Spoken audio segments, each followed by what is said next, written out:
Hello friends, सरकारी public news में आप सारे लोगों को स्वागत है। अभी हमारी मौजूदगी पटना के नवीन सर के पास है। तो टीआरई 3 का रिजल्ट आ चुका है। आइए मैं इसके विषय में इसके बारे में जो है कि रूबरू करवाना चाहता हूं नवीन सर से। सर, टीआरई 3 का रिजल्ट आ चुका है सर, इस विषय में क्या कहना है स्टूडेंटों को? नहीं, जैसे रिजल्ट कल आना था जी जी, लेकिन कल रिजल्ट किसी कारण बस टेक्निकल इशू के कारण नहीं आ पाया। आज मॉर्निंग में लगभग 3:40 में ये रिजल्ट जारी किया 1 to 5, 6 to 8 प्राइमरी सेक्शन का। और आशा के अनुरूप थोड़ा उथल पुथल जरूर हुआ। कट ऑफ 6 to 8 का देखा जाए तो बहुत हाई गया। 1 to 5 का भी बनिस्पत कट ऑफ ठीक रहा, लेकिन 6 to 8 बनिस्पत बहुत ज्यादा रहा। जितना स्टूडेंट आशा कर रहे थे उससे बहुत ज्यादा। हालांकि हमारा अनुमानित कट ऑफ जो था, कट ऑफ उसी दायरे में रहा। जितना आपने गेस किया था सर उतना ही रहा। बिल्कुल वही रहा, लेकिन स्टूडेंट को कभी विश्वास नहीं हो रहा था कि सर जो कट ऑफ दिए हैं क्या इतना भी कट ऑफ हाई हो सकता है। तो एक्चुअली में कट ऑफ सब डाटा विश्लेषण का चीज है। आप जितना बेहतर तरीके से विश्लेषण करते हैं उतना बेहतर आप निष्कर्ष कट ऑफ का निकाल सकते हैं। और कहीं ना कहीं 22 साल का हमारा इस फील्ड का अनुभव यहाँ पर थोड़ा काम आया, क्योंकि वैसे भी जब भी कट ऑफ की बात करें हमेशा अनुमानित होती है, कभी भी आप एग्जैक्ट नहीं बता सकते हैं। All is God. हाँ बिल्कुल। तो इसमें सब चीज ठीक ठाक रहा। अब लास्ट मोमेंट में हॉरिजेंटल और वर्टिकल रिजल्ट का थोड़ा प्रॉब्लम रहा।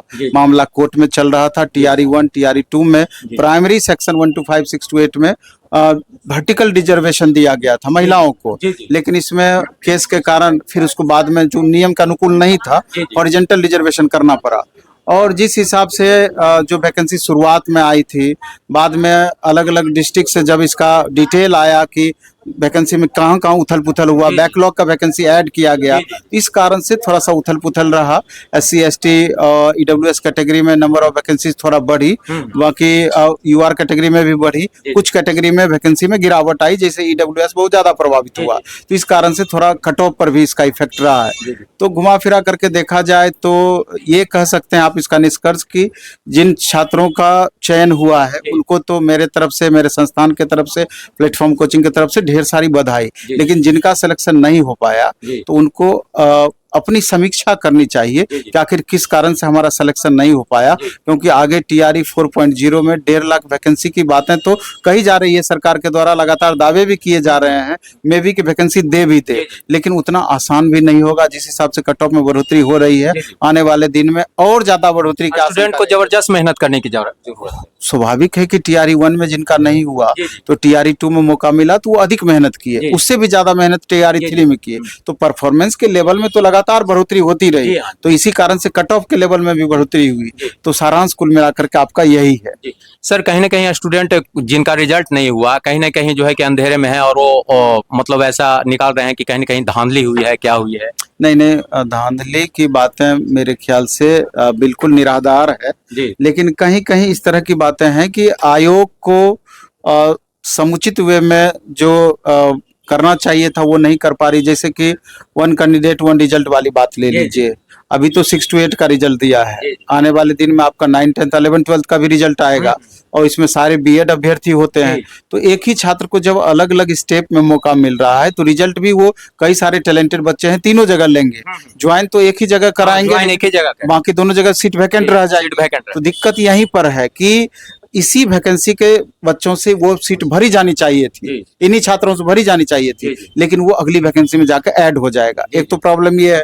दूसरा प्रॉब्लम है कि वेरिफिकेशन प्रोसेस जो होता है, दुनिया का पहला आयोग है ये कि वेरिफिकेशन बाद में फाइनल वेरिफिकेशन कर रही है। अभी फॉर्मल वेरिफिकेशन हो रहा है। तो जब आप बाद में ज्वाइन कराने के बाद फाइनल वेरिफिकेशन करेंगे, उस समय डॉक्यूमेंट्स में जो गड़बड़ियां पकड़ाई जाएगी, डोमिसाइल को लेकर के पकड़ाई जाएगी या अन्य कॉम्बिनेशन के कारण जो गड़बड़ियां पकड़ाई जाएगी, उस समय जो सीट वैकेंट होगा तो निसंदेह फिर छात्रों को वहां पर भारी नुकसान होगा। इसलिए पहले ही वेरिफिकेशन करना उचित हो जाना चाहिए, लेकिन ऐसा हो नहीं रहा है। एकदम बीपीएससी आयोग जिद पे अड़ी हुई है कि हमने जो टीआरई 1 के टाइम में रूल बना दिया है, सही हो या गलत हो, हम उसी को फॉलो करेंगे।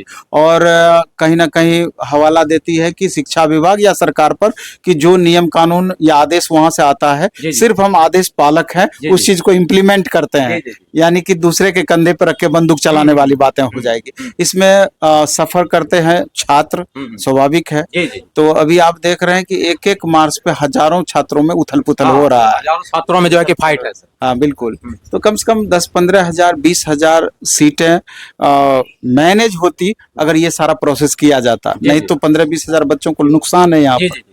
जी, पिछले जो टीआरई 2 में जो सर इसी तरह से सर बहुत सारे वैकेंसी जो सर बच गए हैं, जो सर बाद में जो वेरिफिकेशन करवाया गया, जो सर कुछ मतलब कि इधर उधर करके बच्चे जो पकड़े गए हैं सर, है ना, वो सारी सीटें खाली हो गए हैं। तो सर इस विषय में क्या कहना चाहते हैं सर, इस बार भी सर ऐसा कुछ है? नहीं नहीं, ऐसा ही हो रहा है, ऐसा ही हो रहा है। ये जो हम बताए दो प्रोसेस, वेरिफिकेशन प्रोसेस में बदलाव की बातें और मल्टीपल रिजल्ट की बातें, ये दोनों वही प्रोसेस है।